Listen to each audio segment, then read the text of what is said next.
En esta presentación os voy a hablar de la evolución de la grabación a principios del siglo XX. Vamos a hacerlo en forma de una cronología. En 1900, Waldemar Poulsen gana el Gran Premio de la Exposición de París con el telegráfono, que era este dispositivo que grababa sobre cables de acero, grababa sonido sobre cables de acero, y crea su empresa American Telephone Company, que pasa a bolsa en 1903.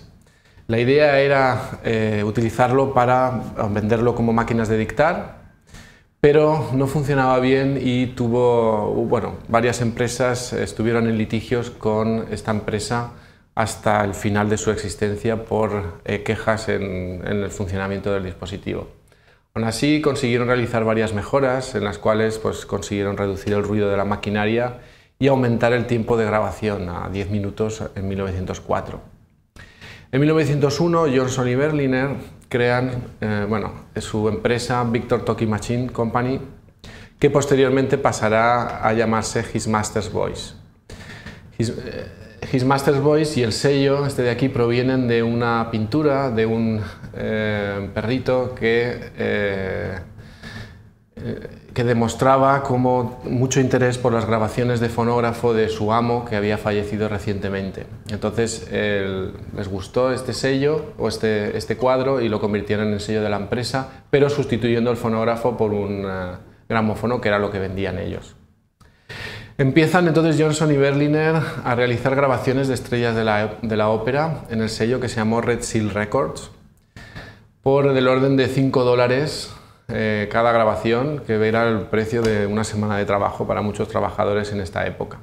Crearon también un estudio de grabación en el Carnegie Hall y en 1902 se introduce el brazo en el gramófono. Como podéis ver aquí en la figura, la bocina del aparato está sobre el disco, por tanto esto producía mucho desgaste.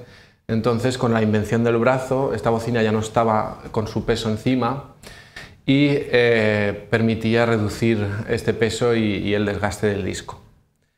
En 1906 inventan la Victrola, en la cual la bocina se había pegado al cuerpo de la máquina. Y otra compañía, no la Victor Company, crea los discos de dos caras. En 1908, la American Telephone Company, que estaba al borde de la quiebra, es adquirida por un empresario que se llamaba Charles Dexter Root. En 1912, solo Edison continúa produciendo cilindros, ya todo eran discos, y también las grabaciones del telegráfono sobre los cables de acero. Ese mismo año, en 1912, Root potencia el uso del telegráfono como dictáfono y durante la Primera Guerra Mundial el telegráfono es vendido tanto a alemanes como a Estados Unidos para grabar mensajes y se produjo ahí unas sospechas de que Root había facilitado información a los alemanes y fue acusado de traición y al final la producción de los telegráfonos cesó en 1918.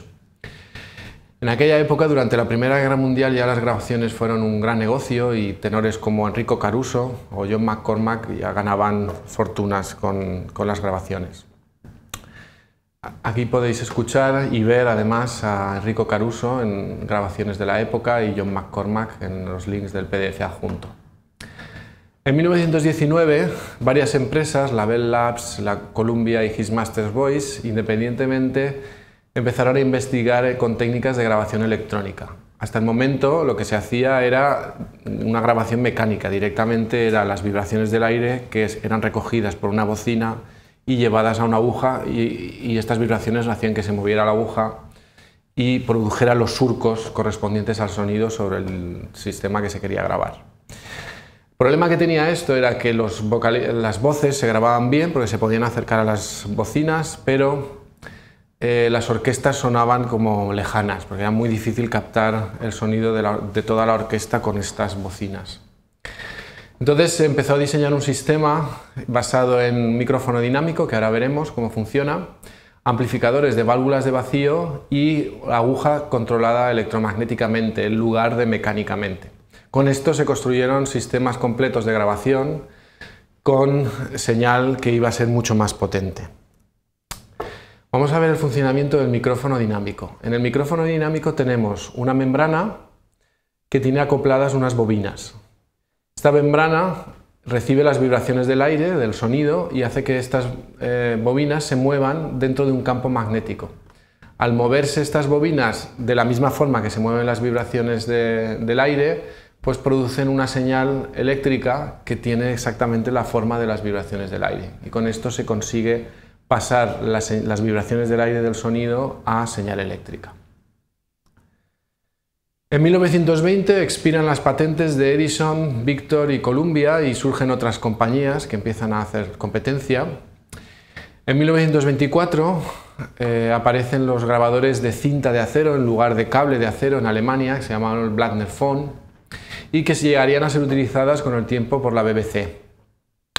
La ventaja que tenía la grabación de cinta es que permitía la edición, se podían cortar y soldar trozos para editar, pero tenía una serie de problemas. En concreto era que había un problema entre conseguir que la velocidad de grabación y reproducción fuera la misma, y por otra parte estas soldaduras que se hacían a la hora de editar se podían soltar al reproducir la cinta de acero, y esto era muy peligroso, ¿vale? Podía provocar accidentes, cortes, etc. En 1926 la Western Electric propone el cine sonoro en Hollywood. No hubo muchas empresas interesadas, solo Warner Brothers decide probar el sistema y lo hace creando una película concretamente titulada Don Juan, que es la primera película sonora que se conoce. No tenía diálogos, lo que hicieron fue grabar la música de la Filarmónica de Nueva York. Entonces lo que hicieron para grabar esto fue utilizar un disco de 16 pulgadas y 33 1/3 revoluciones por minuto, que será el estándar que después quedará para los LPs, los discos de vinilo, y lo que se hacía era sincronizar las proyecciones con este disco. Pero, como he dicho, todo sin diálogos, es solo música. En 1927 ya sí que aparece la primera película en la cual sí que hay un sincronismo entre las voces y la música y las imágenes. Concretamente era una serie de números musicales en The Jazz Singer, pero aún tenía partes mudas con los típicos letreros de las partes mudas. Es en 1928 cuando ya sí que aparece la primera película completamente sonora, Lights of New York. Aquí podéis escuchar unas muestras en los links del PDF adjunto de Don Juan, de Jazz Singer y de Lights of New York. En 1927 aparecen los primeros equipos de electrónicos de reproducción, porque se vio que para percibir la mejora de calidad de la grabación electrónica, pues también era necesario que la reproducción dejara de ser mecánica y fuera también electrónica. Se construyen los primeros reproductores a los que se les añade la radio, y también aparecen las máquinas de discos con monedas, como habían aparecido antes las máquinas de fonógrafo con monedas.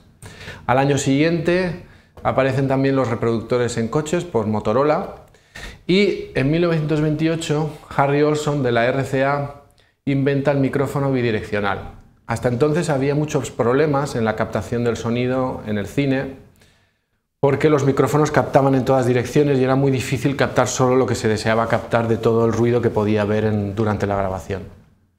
Posteriormente, Harry Olson también inventa el micrófono unidireccional, que tenía un diagrama, un nivel de señal de captación como el que tenéis aquí en la figura, en el cual se capta en una dirección y en la dirección trasera pues ya se capta muchísimo menos. En 1929 se crea la primera película en la cual se realiza la grabación previa de las canciones y se toma después las imágenes con los números musicales sincronizando los labios. Es Broadway Melody. En esta película lo que sucedió es que la escena que querían grabar era simplemente demasiado difícil para que los cantantes pudieran cantar y bailar a la vez. Y a partir de ahí se empieza a considerar la grabación de los números musicales en distintos fragmentos que luego se percibirían como una representación continua en el montaje. Aquí tenéis unos links del Broadway Melody y un resumen muy interesante de la historia de la grabación. Y hasta aquí la evolución de la grabación a principios del siglo XX.